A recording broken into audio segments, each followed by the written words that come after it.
속에 매이던 내 영혼 갈 길 몰라 방황할 때에 주의 십자가 영광의 그 빛이 나를 향해 비추어 주셨네. 주홍빛보다 더 붉은 내 죄 그리스도의 피로 씻기어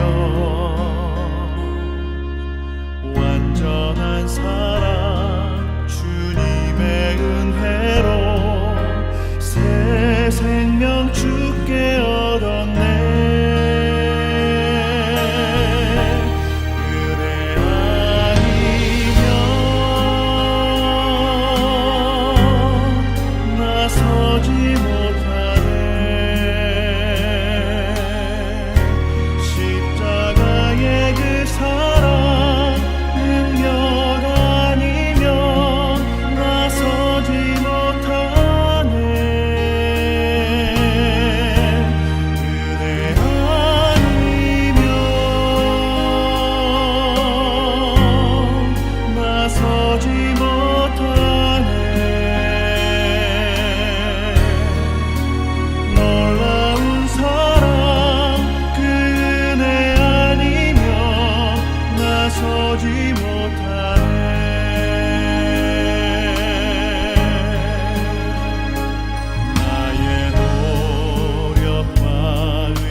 함께 묵상할 말씀은 로마서 11장 13절로 24절 말씀입니다. 13절, 내가 이방인인 너희에게 말하노라. 내가 이방인의 사도인 만큼 내 직분을 영광스럽게 여기노니 이는 혹 내 고륙을 아무쪼록 식인하게 하여 그들 중에서 얼마를 구원하려 함이라. 그들을 버리는 것이 세상의 화목이 되거든 그 받아들이는 것이 죽은 자 가운데에서 살아나신 것이 아니면 무엇이리요? 제사하는 처음 익은 곡식 가루가 거룩한즉 떡덩이도 그러하고 뿌리가 거룩한즉 가지도 그러하니라. 또한 가지 얼마가 꺾였는데 돌감람나무인 내가 그들 중에 접붙임이 되어 참 감람나무 뿌리의 진액을 함께 받는 자가 되었은즉 그 가지들을 향하여 자랑하지 말라. 자랑할지라도 내가 뿌리를 보존하는 것이 아니요 뿌리가 너를 보존하는 것이니라. 그러면 내 말이 가지들이 꺾인 것은 나로 접붙임을 받게 하려 함이라 하리니 옳도다. 그들은 믿지 아니함으로 꺾이고 너는 믿음으로 섰느니라. 높은 마음을 품지 말고 도리어 두려워하라. 하나님이 원 가지들도 아끼지 아니하셨은즉 너도 아끼지 아니하시리라. 그러므로 하나님의 인자하심과 준엄하심을 보라. 넘어지는 자들에게는 준엄하심이 있으니 너희가 만일 하나님의 인자하심에 머물러 있으면 그 인자가 너희에게 있으리라. 그렇지 않으면 너희도 찍히는 바 되리라. 그들도 믿지 아니하는데 머무르지 아니하면 접붙임을 받으리니 이는 그들을 접붙이실 능력이 하나님께 있음이라. 내가 원 돌감람나무에서 찍힘을 받고 본성을 거슬러 좋은 감람나무에 접붙임을 받았으니 원 가지인 이 사람들이야 얼마나 더 자기 감람나무에 접붙이심을 받으랴. 아멘. 오늘 말씀의 제목은 하나님의 인자하심과 준엄하심을 보라 라는 것입니다. 오늘 말씀의 제목은 하나님의 인자하심과 준엄하심을 보라 라는 것입니다. 오늘 본문은 하나님께서 이방인과 이스라엘을 어떻게 다루시는지를 잘 보여주고 있습니다. 다시 말해 하나님께서는 넘어지는 자들에게는 준엄하심으로 대하시고 믿는 데 머무르면 인자하심으로 대하시는 것입니다. 하나님께서는 믿지 아니하는 이스라엘에게는 준엄하심으로 대하시고 믿는 이방인들에게는 인자하심으로 대하신 것을 볼 수 있습니다. 하나님께서 이스라엘과 이방인에 대한 구원 계획을 사도 바울은 하나님의 인자하심과 준엄하심이라는 단어로 설명하고 있습니다. 또한 돌 감람나무와 참 감람나무로도 설명합니다.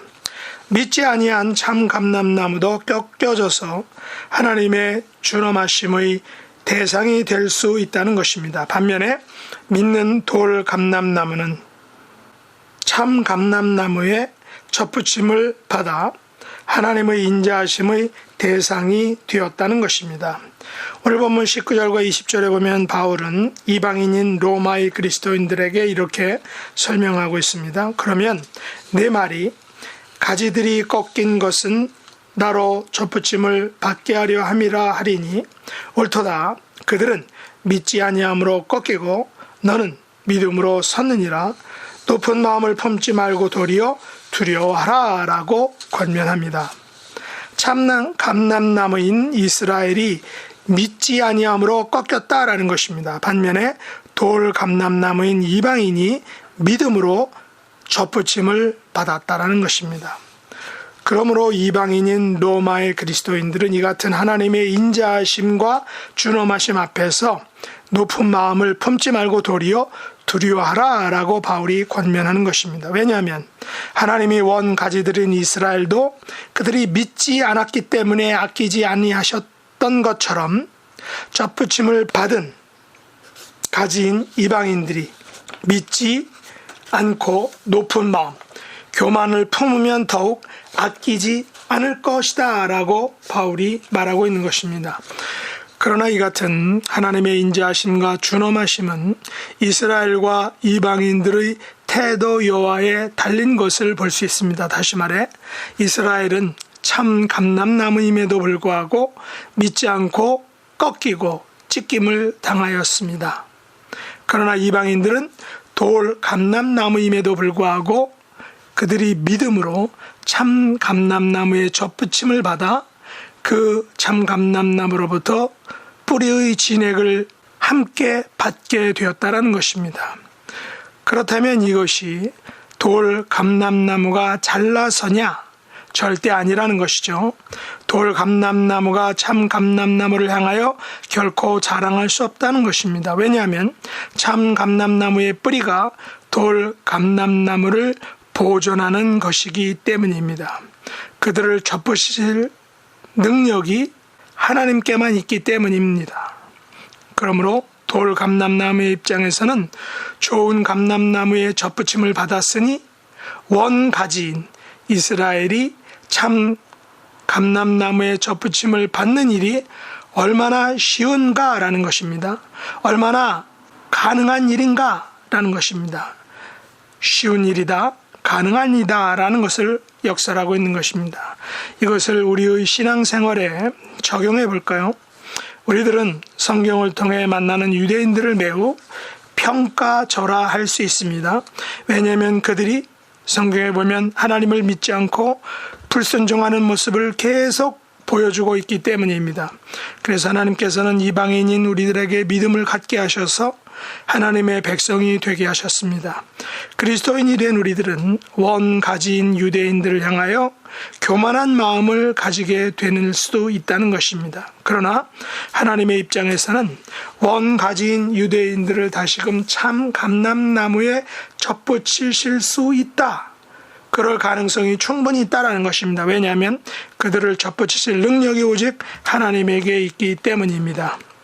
그러므로 돌 감람나무의 누리는 뿌리가 우리를 보존함을 알고 높은 마음을 품지 말고 오직 두려워해야 하는 것입니다.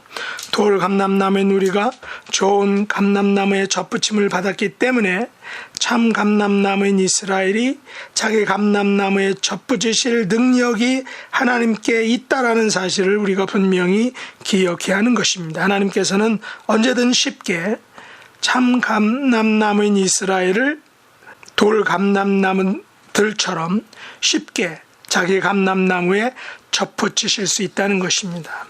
바울이 이 같은 돌 감람나무와 참 감람나무, 하나님의 인자하심과 하나님의 준엄하심에 대해 말하는 이유는 바로 그의 고륙을 아무쪼록 시기하게 하여 고륙 중에서 얼마를 구원하기 위해서다라고 아주 매우 솔직하게 고백하고 있습니다.